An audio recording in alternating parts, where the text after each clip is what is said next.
বাদ পড়ছেন চুন্নু, জাপার মহাসচিব পদে পরিবর্তন আনছে জিএম কাদের, এমনটাই জানাচ্ছে বাংলা ট্রিবিউন। RZ রাসেল চ্যানেলের পক্ষ থেকে সবাইকে শুভেচ্ছা। RZ রাসেল চ্যানেলটি সাবস্ক্রাইব করুন, লাইক, কমেন্ট ও শেয়ার করুন।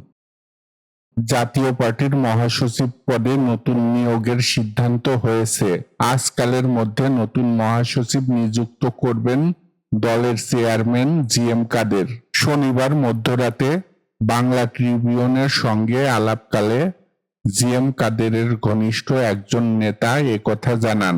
গত কয়েকদিন ধরে প্রেসিডিয়ামের সভা ডাকাকে কেন্দ্র করে জাতীয় পার্টিতে অস্থিরতা চলছে। দলের সিনিয়র কো-চেয়ারম্যান আনিসুল ইসলাম মাহমুদ, মহাসচিব মজিবুল হক চুন্নু দলের চেয়ারম্যানের সঙ্গে দ্বন্দ্বে জড়িয়েছেন। এই বিষয়টিকে কেন্দ্র করে অবশেষে মহাসচিব পদ থেকে মুজিবুল হক চুন্নুকে সরিয়ে দিচ্ছেন জিএম কাদের। শনিবার মধ্যরাতে এ ব্যাপারে জানতে চাইলে জাতীয় পার্টির প্রেসিডিয়াম সদস্য ব্যারিস্টার শামীম হায়দার পাটোয়ারী এ প্রতিবেদককে বলেন, মহাসচিব পদে দ্রুত পরিবর্তন আসছে।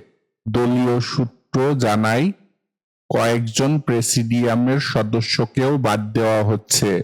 নতুন সিদ্ধান্ত হয়েছে আরও কয়েকজনকে প্রেসিডিয়ামের সদস্য হিসেবে মনোনীত করার। শামীম হায়দার বলেন, এটা এখনো নিশ্চিত করে বলতে পারছি না। দলীয় সূত্র বাংলা ট্রিবিউনকে জানায়, প্রকাশ্য বিরোধিতার কারণে আনিসুল ইসলাম মাহমুদ, মুজিবুল হক চুন্নু সহ কয়েকজনকে দলের প্রেসিডিয়াম থেকে বাদ দেওয়া হচ্ছে। নতুন মহাসচিব হিসেবে শামীম হায়দার পাটোয়ারী, লিয়াকত আলী সহ কয়েকজনের নাম সামনে এসেছে।